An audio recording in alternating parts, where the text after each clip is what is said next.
Hello, boys and girls. I am Miss Becky. Each week, I'll be here to share encouraging and uplifting stories with you, just the way Miss Kathy would have wanted us to. The Special Letter. Oh my. DeeDee Adams rushed over to where her mother was standing with an open envelope and a letter in her hand. What is it, Mother? Mrs. Adams didn't answer. She plopped down on the couch and fanned herself with the letter. Oh my, she mumbled again. Mother! Now DeeDee was getting worried. What's wrong? What happened? Is someone hurt? DeeDee's mother shook her head quickly. No, it's not like that. I'm just surprised, that's all. She looked at the letter again, very surprised. DeeDee leaned over and read the return address on the envelope. It looked very official and important. The office of the governor. Isn't the governor like the president of the whole state? Her mother nodded. DeeDee kept going. Do you know someone who works for the governor? Her mother shook her head. Mother, then why did they send you this letter?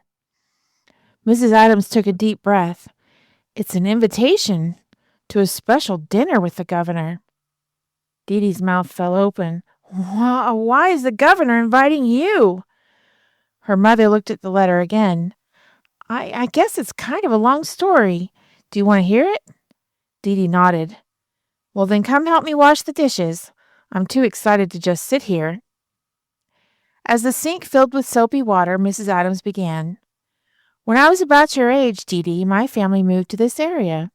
My father had the promise of a great job here in the Mill Valley, and we moved our things into a big old house on Maple Street. DeeDee tried to imagine her mother at the age of a shoebox kid. Did you go to the Mill Valley Church like we do now? Oh, no, her mother answered. We didn't go to church much at all in those days, but we got settled into our new house, and I made some friends on my block. Then we got some bad news. The company where my father worked was going out of business. Grandfather lost his job? DeeDee asked as she rinsed the plate and began to dry it. What did you do? Mother scrubbed at a sticky bowl. Well, we had used most of our savings to move to Mill Valley. Father started looking for a new job, but they were hard to find in those days.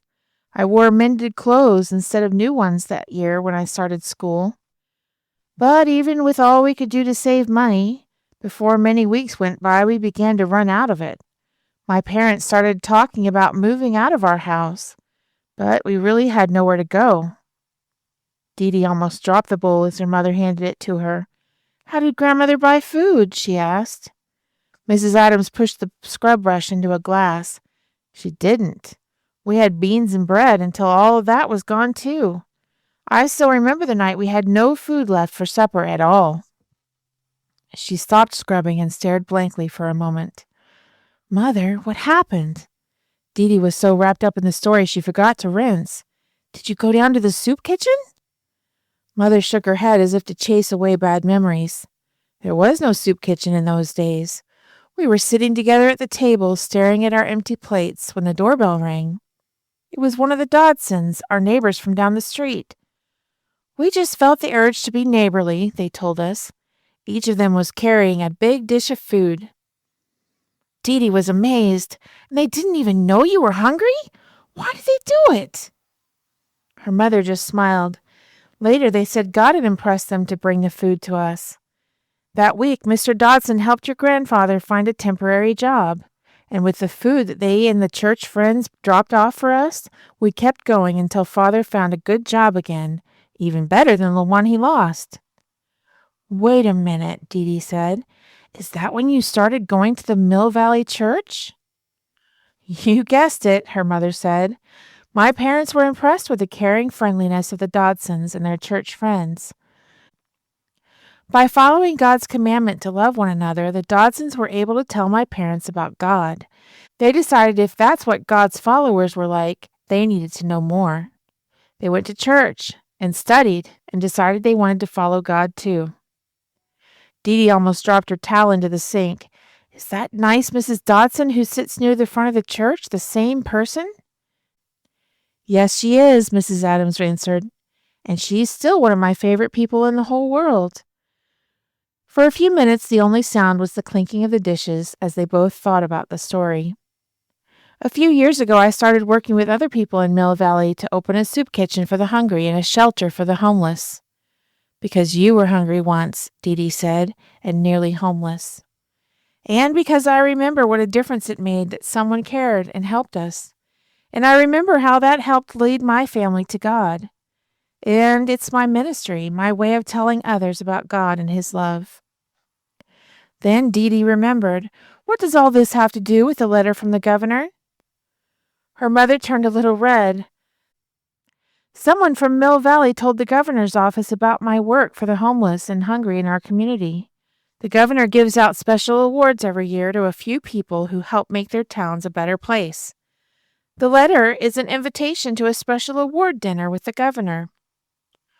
Wow! Now DeeDee was impressed. You're actually getting an award from the governor? You'll be famous! I can't wait to tell the shoebox kids about this. DeeDee thought for another minute. Mother, will you come and tell them about your special work for God? Then maybe I'll come down to the shelter and help you? Of course I will, and of course you may.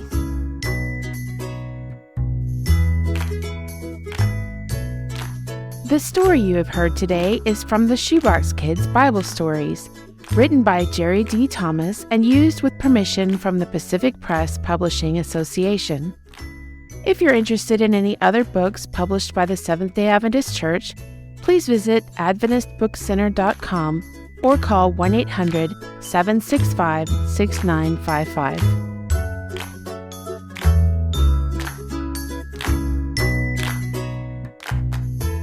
This podcast is a production of the Carolina Conference of the Seventh-day Adventist Church.